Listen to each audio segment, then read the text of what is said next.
record button. Okay. And yep, we're recording right now. So, okay, well, let's get started. Good morning, everybody. Today I have the amazing Joy McAdams joining us today on the Interview with Experts series. And Joy's going to talk to us about her experiences with LinkedIn and also her experiences, more importantly, with video. She's getting some amazing results with video, and she's grown her followers, and she's getting plenty of leads and inquiries about her business. So I'd like to welcome Joy to the call today. Derek, Welcome. it's so nice to be here. And just, it's humbling to even think that I have any experience to share. But, I think it has grown over time, and I'm always happy to share, what's worked for me. Wonderful. Well, thank you very much for being on the call today. Now, Joy, do you mind if I ask you, can you tell us a little bit about your experience with LinkedIn, and particularly how long ago did you first get started with LinkedIn? Well, I've been on LinkedIn probably for years, just the normal post an article, post and leave. And then right when it started transforming, evolving over to video content, I think one of the first things I took part in was 7 tips or 7 days or something like that, because I saw people were doing it and I thought, there's an excuse to get on. At least it's kind of, organized. I can do that. I think that's what it was called, but it was something like that. And it was like a series. And so I jumped in, adding the hashtag. So immediately, there was some support there.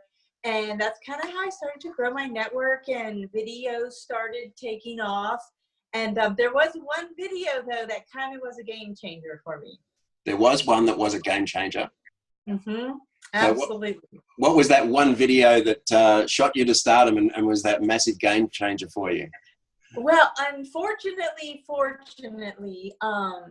especially I think when you first start on LinkedIn, there was a lot of trollers. I call them creepers, that just were on LinkedIn for the wrong reasons, so reaching out, as if it was some type of dating site. And one person just took it a little too far and referenced one of my children, and it just obviously it infuriated me. So any of that reserve that I had went out the window, and I did a post talking about LinkedIn creepers and how this wasn't the place for that. And that was my first post that went viral. And after that, I had a lot more engagement. And then I realized, I think what that taught me was, be authentic, be real. Don't necessarily sugarcoat things, because that's what people want. They want the real emotion, they want the real engagement, and they want the real you. And that was the first time I think that side of me kind of showed. And I think, that's why it resulted in, and plus it was a problem on LinkedIn. Yeah. So I think that's, why it resulted in being a somewhat of a viral post. Fantastic. And the other thing which a lot of people may not be aware of is when you do get, I call them trolls, idiots, and tire kickers in my course. And when you do get some people like that, it's very easy to actually block them. So if they try to see your profile again, they will not be able to see any part of your profile. Right. And that just basically helps to keep them at bay. Yeah. Right. Unfortunately, they're out there on all platforms, and it's a bit of a shame, because it ruins the experience for many, and it makes people a little bit hesitant as well. Yes. And that's the biggest thing. I think people are afraid to begin with, to put themselves out there on video. You put yourself in a very vulnerable spot, and it just takes one mean comment or something like that to shut you down and to make you feel like really insecure about putting yourself out there. And it's such a shame. And I didn't want that to continue to happen to other people. So bearing that in mind, is there any suggestion that you would give to people if they have experienced that kind of comment or that kind of reaction to one of their posts or one of their video posts? Yeah, just block them right away. Just block them. Don't even give them the time of day. Don't even give them the satisfaction of sending a message back or anything like that. Just block them. So don't interact and just block them. Yeah, warn your friends about them too. And then that way they can block them as well. Yep. Okay. Absolutely. And so what have been your big or your biggest experiences with LinkedIn over the years, your most exciting experiences that you've come across or that have come your way over the years on LinkedIn? Well, what's happened, I think, is as it has evolved, is the real life friendships and partnerships that I have made. And you wouldn't, at first my husband gave me a hard time. He's like, oh, all your virtual friends, because I think on other social media platforms, it may not be quite as authentic, the relationships that are built. Yep. But I think because on LinkedIn, because you are putting yourself out there, those that put themselves out there every day, you truly, really kind of get to know these people. And then when you meet in person, I mean, I haven't met one person yet that they weren't exactly like I thought they would be.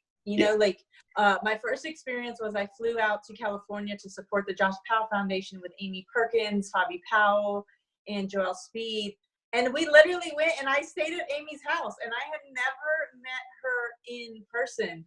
But we became such good friends. And when we got there, it was like we had been friends for years. It was so surreal and cool and awesome that these real friendships were formed through LinkedIn. Yeah, it's legit. And it's been amazing, as well as access to such, people that I admire, top executives that otherwise I would have never met them, and now we've become somewhat, business acquaintances and friendships. And I do feel like I could reach out to them if I needed something.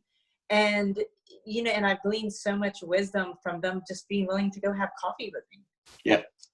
So it's an amazing way to actually connect with people, to establish, build and nurture that relationship and basically build up some great friendships.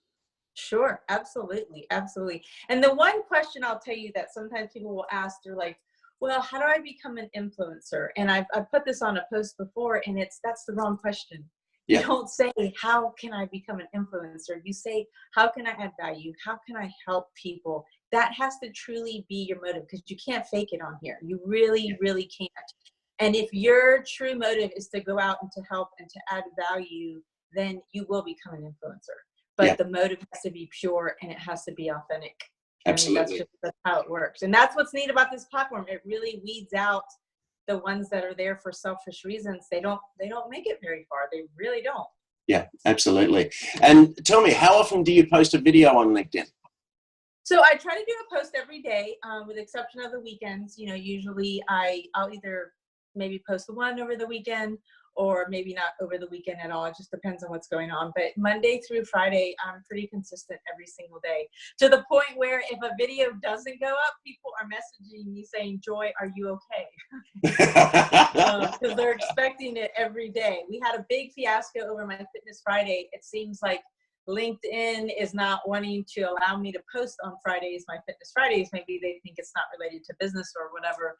And so I remember the first 2 Fridays that a Fitness Friday post didn't go up, even though I was trying to post it. People were like, Joy, are you okay? We're waiting for Fitness Friday. Where is it? And I was like, LinkedIn is not allowing me to post a video today. They just blocked me completely. Really? That's interesting. Is that because of the title of the video being Fitness Friday or something like that? Or I think that's how they're catching it. I did do a post not related to fitness another Friday without the hashtag Fitness Friday, and they allowed me to post it. So I don't know. I mean, I truly believe, and I would love to take it up with them, that there's a direct correlation between fitness and business success, because since I started on this journey, at the first of the year, it just hit me. I was like, you know what? You need to get back to a certain stage of focus. Long story, but when I was 4, I adored my dad. Actually, I started when I was 3. I adored my dad. He ran every night. To be with him, I wanted to go running with him. So I started running at a very early age. And when I was 4, I ran my first 5K, which is 3.1 miles. And then when I turned, when I was 3, I ran 3.1 miles. Then when I turned 4, the same race, I said, Dad, that little other race is for babies. I'm a big girl now. I want to do the 9.3 miles. And he was like, not thinking I could do it. So he set up certain tests to see if I could get so far, and I did. So I ran 9.3 miles when I was 4 years old. Wow. But the moral of that is, beginning of this year, I was going back through old pictures, and I did a post on this, but I saw a picture of me at that race and with my dad, and the focus that was on my face was unbelievable. Because think about it, it's not impressive that a 4-year-old can run that far. They have so much energy, they can run circles around us. What was impressive was the focus of a 4-year-old to concentrate on running that far, that, you know, pushing their body that hard and not stopping. That's what's impressive, not the energy to do it. And so when I saw that, something within me was like, you know what, you are struggling with focus. You need to push yourself again in that way to get back to that focus that was on this. And if I showed you the picture, you'd be like, wow, look at the focus on your face. And so that's when I decided I was going to do a marathon, run a 26.2-mile marathon. And I trained for it. I took LinkedIn with me on the journey, and the lessons that I learned along the way of mindset and focus and, you know, and envisioning and everything, I tied back into business success and how you come back and you apply that to your journey as an entrepreneur. You know, it's just, it all goes together. And that journey has taken me so far that I've seen such business success because of that change in mindset. There is a direct correlation. You know, there's a direct correlation to learning to discipline your and mind over matter and all of that. Yeah. And now I'm training for an Ironman. And, you know, it's the same type of concept of pushing yourself past your limit and digging deep and finding, you know, that strength within yourself and the confidence it gives you. I mean, Absolutely. when I finished that marathon, it was hard. It was challenging. I wanted to quit at mile 10. I got a cramp like I had never felt before. And, you know, I was like, this isn't me. I'm not a beast athlete like all these people around me. I just want to quit. But I dug deep and I got through it. And at the end of that journey, I felt so incredibly confident. So, you know, and I'm able to carry that with me into every aspect of my life. So anyway, that's my soapbox as to why Fitness Friday is very important. And the messages I get from Fitness Friday of people who have just stopped drinking sodas and they've lost 20 pounds and how it's inspired them. I have one girl who ran a half marathon who couldn't even run 2 miles before just from watching my journey. So it's so inspiring and it's so needed. And I'm so upset that they're blocking it. Because I think it's so pertinent to business. You know, it really is. And so many top executives, as I meet them, they are high-performing athletes. They do marathons. They do triathlons. And there's an instant connection when I meet them when we start talking about this level of fitness. So, I mean, it's a proven. I mean, that's why they're so successful, because they discipline themselves in this other area. So anyway, that's my soapbox. I want people to do Fitness Fridays. It's funny you mentioned that. There was a girl from Florida called Candace Kelley. Have you heard of her, Candace, at all? Candace Kelley? I don't think. I'll have to go look her up. I don't think I have. She has a business that basically designs, manufactures, and sells bikinis, and it's quite a successful business. And she was doing some posts on LinkedIn about a year or two ago, and she was having a lot of problems with them because basically they found it hard to accept that it was a legitimate, genuine business. Yeah. And I mean, there's people on here that just do personal training posts nonstop, and I'm like, how can you allow them? And not my one little Friday that I'm tying into business. But anyway, I'll have to make my way up to corporate at some point and have a nice little. I'll bear that in mind because I actually do a style of karate called Kyokushin karate, and I was thinking about putting up some of those posts, especially focusing on just courage and determination and keeping you focused on what it is that you want to ultimately achieve. And absolutely, I'll definitely bear that in mind. Yeah, absolutely. Yeah, well, they'll let you go for a little while. I think because I was getting quite a bit of traction on it. You know, that's I don't know. I mean, but my journey when I went to do the marathon, those 500,000 views. So obviously, it's what LinkedIn wants. You know, the audience. So, you know, and I'm sad because I wanted to take everybody on my Ironman journey with me, but it's kind of gotten limited. So I might throw it over on YouTube or something. Well, there might be a couple of different ways that you can do it. We can talk about that another time. But I'm certainly happy to help you out with that. But there might be a couple of different ways that you can actually post those. Maybe via your profile could be a way to do that. Yeah. Okay. So tell me, what sort of business or work are you involved in? So I'm in the world of healthcare. I like to think that I'm a big disruptor in healthcare, meaning we find the holes and gaps and we try to fill them. So one of the first things that any physician will tell you that we struggle with here in the US is the cost of prescription drugs. A lot of times, even though people may have insurance, they have a very high deductible to meet before insurance will start covering their costs. So it might be $1,500, $2,000 you have to spend out of pocket before you even get help purchasing your prescription. And then some people don't have prescription coverage at all. That's very, very common. And some of these medications, I mean, it's a big political issue right now in our country that our president is trying to tackle. But in the meantime, people are not able to afford prescriptions that they need to function. I mean, like there's a certain prescription I'm thinking of that's for people with bipolar and some mental issues. They need this prescription to function, and it's like $800 to $1,000 a month, and it's not covered by, so it's like, in our program discounts it significantly to under, I think it was under $100. So it's a big game changer, and it's something that we try to communicate to all the physicians, to everybody, because that's so frustrating for a physician. If they have their patient, they come in, they diagnose them, they give them the solution through a prescription, and then that patient can't go purchase it. So the spectrum of care ends once they walk out the door. They can't do the solution, right? Yeah. So it's so frustrating for everybody all around. So that's one of the aspects I work with in my business. It's an incredible, and it's free. It's free to everybody. Anybody who wants to use it. There's no enrollment, nothing. It's a free program. Wow, fantastic. And it benefits the Children's Miracle Network hospitals here in the U.S., which is another, great benefit. So that's when you see my check presentations to the Children's Miracle Network hospitals in Georgia. That's where that's coming from. It's coming from usage of the program in our state. So I love that aspect of my job. And then the other aspect is I go in and I help struggling private practices, just survive and then eventually thrive. Because here, the big healthcare systems, they have so much more money. They have so much more going on. It's hard for a private practice to make it, really. And so we go in through just getting back to the basics of building relationships with your referring physicians, to doing, better, more efficient marketing through social media, promo items, getting feet on the street, meaning reps out there finding out, why did this doctor stop sending to us? Maybe it's the long wait times when they call in, or maybe they're not getting the notes they want. That it could be something so simple, and then if you fix it, they'll start sending. And so there's just so many things that we do.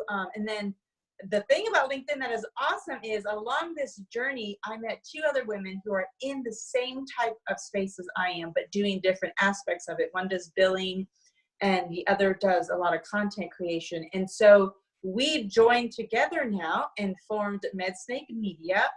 And now we truly can go into these practices and give them a full range of, consulting and business strategy to really take their practices to the next level. And that was all from meeting them on LinkedIn. So it would have never happened had I not been here on LinkedIn. Fantastic. And did you meet them via your videos? Yeah, just because they saw me, they saw I was in the same space. We saw them, we hopped on a call, and then we've been able to just work together and glean from each other. And this whole business has been formed, which it's amazing. Like I'm telling you, it's amazing the opportunities that are here on LinkedIn when you really, truly engage. It's interesting. Once you open up your mindset to not everybody in your niche is a competitor to you on LinkedIn.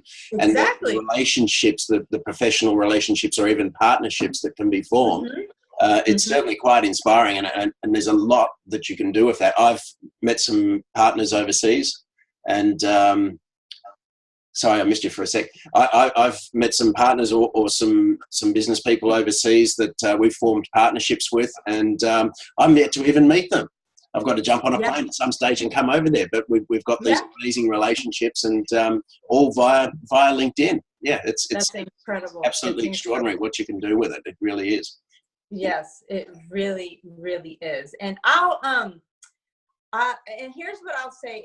It's so important. I think I did a post today on LinkedIn etiquette, and trying to build and form these relationships. It truly has to be organic. You can't force it. You can't. You truly have to add value. Comment on someone's post first. Give them support before you start asking them for things or wanting to have some business call. Because for it to go correctly, it truly has to be an organic relationship that forms, kind of like in real life. Yeah. And those are the best kind. So yeah, the people that will message and you don't message them right back right away, and they're like offended that you didn't message them right back. I mean, it's like they don't get it. They don't get that you are busy. I can't take a LinkedIn call when I have a client who's paying me that's in a state of emergency. Exactly. Like they need to understand that taking and doing a LinkedIn call is second, and respect that and not be offended, because, we're all trying to make a living. We have to, our clients and our paying job comes first, obviously. So the people that go into that with that level of EQ, that's where the best relationships are formed. But there's, some of that is getting messed up. And a lot of people actually have been doing posts about that recently here on the platform. So hopefully people will get the message. I think what's important is that people establish, build, and nurture the relationship. And Sure. One piece of advice I can give to the audience out there, and that is don't pitch too early. Sure. We've all had the message in our inbox where somebody's tried to pitch us immediately after they've made a connection with us, or they've tried to pitch us too early. And the best suggestion or advice that I can give is just build that relationship. And then when the time's right, ask them for permission to send through some information about what it is that you actually do. And they'll let you know if that's okay or not. Because if you pitch them too early, it just turns people right off, and it can damage the relationship. So build the relationship over a period of time, and then when the time's right, then ask if you can send them through some information.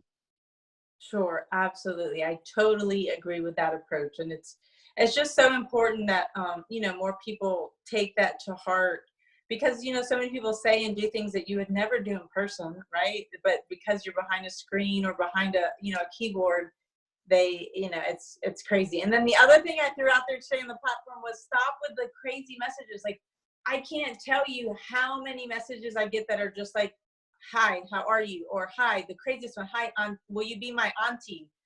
Like, okay, I have 5 kids. I don't need to bring somebody from another country and be their auntie. But the reason that's so annoying is they don't realize that, and I'm not even a mega influencer or anywhere close to that, but my inbox is so jammed-packed, and I get so upset when I scroll way, way, way, way down and I see that I missed a legitimate person that has a legitimate reason to, and I almost missed it because all these crazy messages pushed it way down. I mean, that's what infuriates me, because that's not what we're here for, right? We're here for legitimate business connections. And, if you want to truly reach out to somebody, especially somebody that has somewhat, of a following, be to the point, be precise, be exact, tell them exactly what you're wanting to do, and then see if they're interested in responding. Like, you were very good, Derek, about being very clear about what you wanted to do. You didn't waste 5 messages just saying, hi, hi, hi, hi, hi, hi, hi. I mean, what, you would have never heard back from me, Yeah. It's people need to understand that it's very easy to wind up with 50, 100, or even more messages in your inbox a day. Sure. A day. Sure. And whilst those can all be incoming messages, some of them are genuine inquiries, they're genuine interest. Sure. And one literally, if there's one piece of advice I can give to people on LinkedIn, and that is you've got to respond to your messages ASAP. And so, as you say, if you miss one that's a genuine inquiry and it was from 3 days ago, in many cases that interest has waned. And so even if you do get in touch with that person, they may have lost their line of thought. And so you've then got to try and rekindle that interest, and that can be a challenge. So keep the non-genuine messages, I suppose, to an absolute minimum, and just get to the point, tell people exactly what you're interested in, and just try and get that conversation, that relationship established, built, and nurtured, and take it that way. And instead of as you say earlier, be authentic. Yeah. It's not rocket science. Absolutely. And then just be gracious in knowing that, there might be a lot, this person might have just missed your message, because like I said, the higher engagement they have, the more crazy messages are there too. Yeah. So it's very hard and so don't just say, hey, we need to talk. Well, that's probably not going to get a response, because they may have 50 other messages saying, hey, we need to talk. You didn't stand out at all. Yeah. And you look just like everybody else out there that's just, a little bit on the crazy side. So, be real professional about it and to the point. And, that's my biggest advice too, as far as LinkedIn etiquette with communication. Fantastic. Now, in regards to video, are there any particular points or takeaways that you would give to the audience out there that they can apply or work with towards putting up their actual videos? Is there any suggestions that you could make? I would say find your style. Like some people are very, and it all depends on your personality. Some people are very methodical. They're very planned out. They will plan out their content for a week and then sit, and then in one sitting, they will, you know, shoot like 10 videos or something for the next 2 weeks. That's not how I work. I work more on the fly. Like whatever I'm dealing with that day, whatever came across my plate, I will stop and end up doing a video. So that's why for me, it ends up being very authentic. I think that's why it does well, because it's not scripted. It's basically in the moment for me. Yeah. And a lot of my clients, I do videos for their social media, and a lot of my clients, they get scared when they see me coming to my positions because they're like, oh no, Joy's going to do an on-the-fly video with us. But I'm very spur of the moment. But that doesn't work for everybody. You know, some people feel more comfortable with it being very scripted and very planned out. And if that's you, then that's great too. But it's just kind of find your style. But if I were to try to be that scripted, planned out content calendar person, my videos would be horrible. They wouldn't do well at all. So it's just find what works best for you. Find what works best, find your style. Yeah. Okay, and what about the content of their videos? What would you suggest there? What sort of content should they provide? Just providing value. You know, I'm kind of all over the place. Because I believe in the whole person. So I believe in the family, you know, collaboration, family work collaboration, the fitness, health, you know, making sure that's a part of you. And then obviously the business side of it too. So I'm here. I want to see that person that ends up at the end of their life having it all and having brought everything with them, not just one or the other. So for me, that's why I do all types of topics, you know, from juggling family to work topics, then also incorporating making sure you're healthy in a whole person. But find whatever it is that you know, my light just went out, sorry. You know, find whatever it is that is you, and it might take a little while. It might take a while to evolve, to, you know, to kind of find your style. If I go back to one of my first 10 videos, it's a lot different than I am now, probably. Yeah.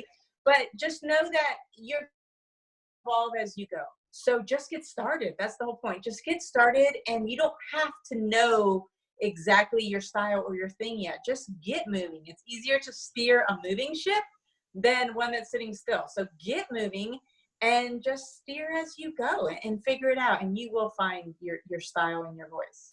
I think one point that I'd like to make when it comes to putting videos out there is try to provide some value, some tips, sure, some points that people can take away and apply as quickly, as easily as possible and get a result.